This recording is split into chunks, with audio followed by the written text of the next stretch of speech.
والصدقات للفقراء والمساكين والعاملين عليها والمؤلفة قلوبهم وفي الرقاب والغارمين وفي سبيل الله الله أكبر আল্লাহ বলতেছেন এই শুধু কুরবানির পশুর সামরার টাকা না যত মালের যাকাত আছে সেই যাকাতের হককে আল্লাহ রাব্বুল আলামিন 8টি ভাগে বিভক্ত করে দিয়েছেন।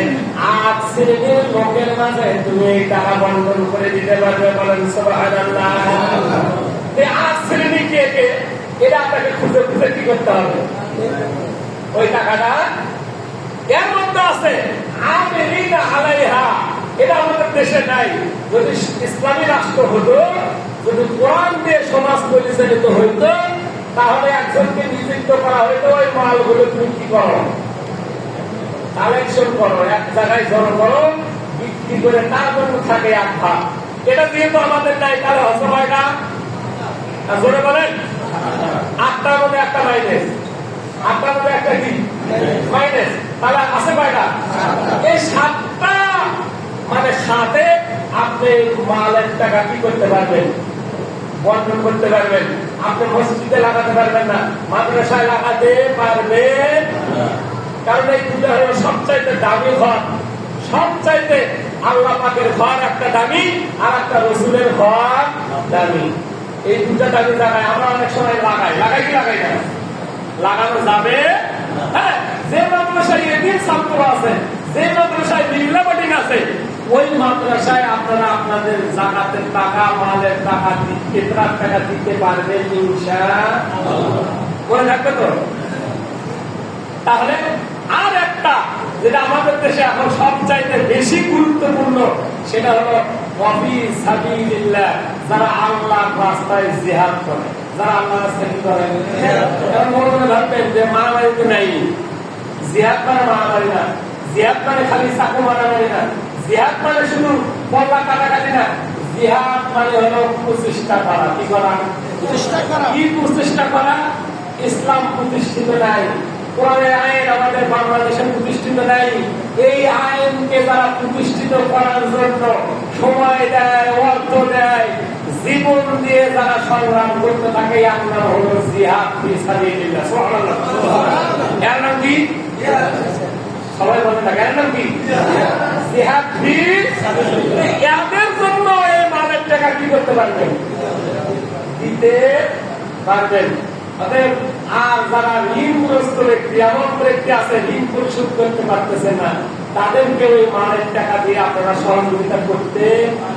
যেমন আর একটা বিষয় আছে, মুসলিম কি মুসলিম যারা ইসলাম ধর্ম গ্রহণ করার কারণে তাদের পৈতৃক সম্পদ থেকে তারা কি হয়েছে, বঞ্চিত হয়েছে, বিতাড়িত হয়েছে, তাদের মাঝেও এই কুরবানির জবাহকৃত পশুর চামড়ার টাকা আপনারা কি করতে পারবেন, বন্টন করতে। একেবারে গরিব, দরিদ্র, অসহায়, নিপীড়িত, বঞ্চিত মানুষের মাঝে এই টাকা কি করতে পারবেন, বন্টন করতে পারবেন। অতএব আসুন আমরা আমাদের কুরবানি গুলো যেন কি হয়, কবুল হয়। কি হয়? শুধু আপনি বস্তু খাওয়া দিয়ে করে কুরবানি করবেন না, তাহলে কুরবানি হবে।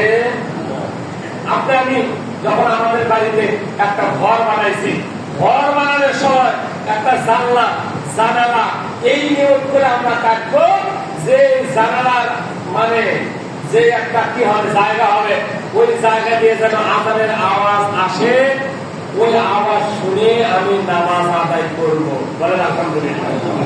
এই নিয়েতে আপনারা যারা জানালা কাটবেন, বলেন তো আলো বাতাস আসা কি বন্ধ থাকবে? তো আলো বাতাস আসবে, যতদিন আপনি ওই যে আযানের ধ্বনি শুনতে পাবেন, ততদিন আপনার আমলনামায় কবুল ইবাদতের নেকি লিখতেই থাকে। সুবহানাল্লাহ।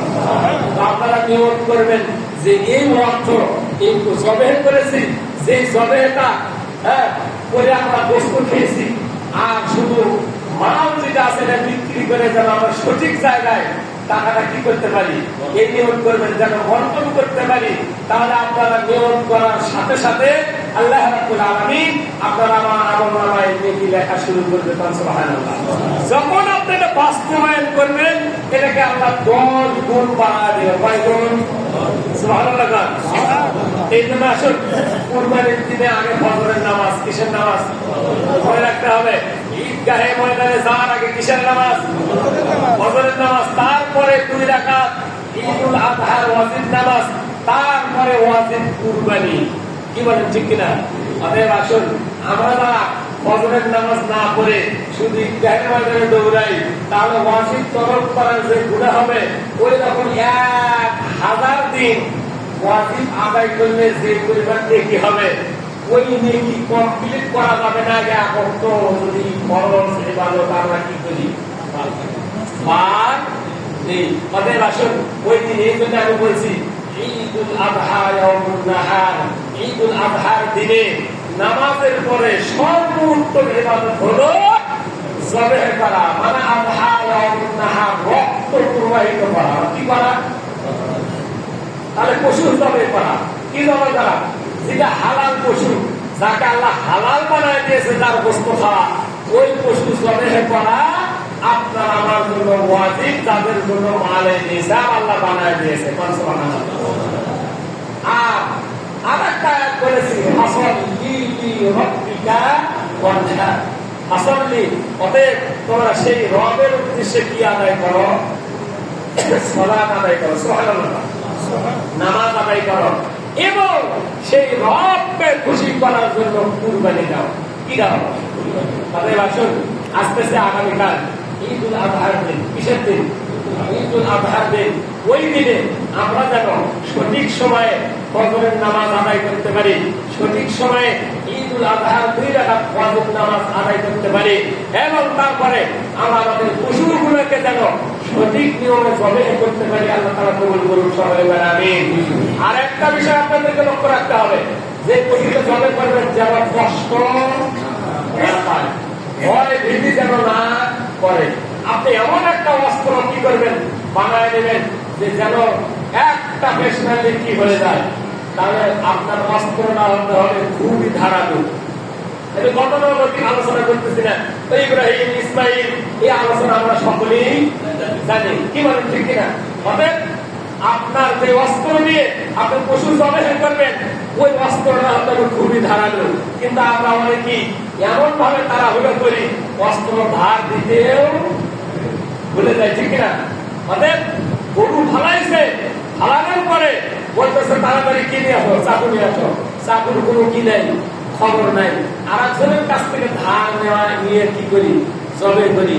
দেখা যায় গরু খুব কষ্ট পায়, আর ইমাম সাহেব এত জোরে কি করতেছে, দিতেছে, আল্লাহু আকবার বলতেছে, কিন্তু কি হচ্ছে না, কাটতেছে না। এই পশু কি হলো, কষ্ট পেলো। তবে সবের পরিবর্তে গুনাহ হওয়াটাই আশঙ্কা বেশি। সাবধান। তাদের কি হতে হবে, সাবধান হতে হবে। আর একটা ইবাদত আমাদের শুরু হয়ে গেছে, আর একটা ইবাদত আমাদের কি হয়ে গেছে,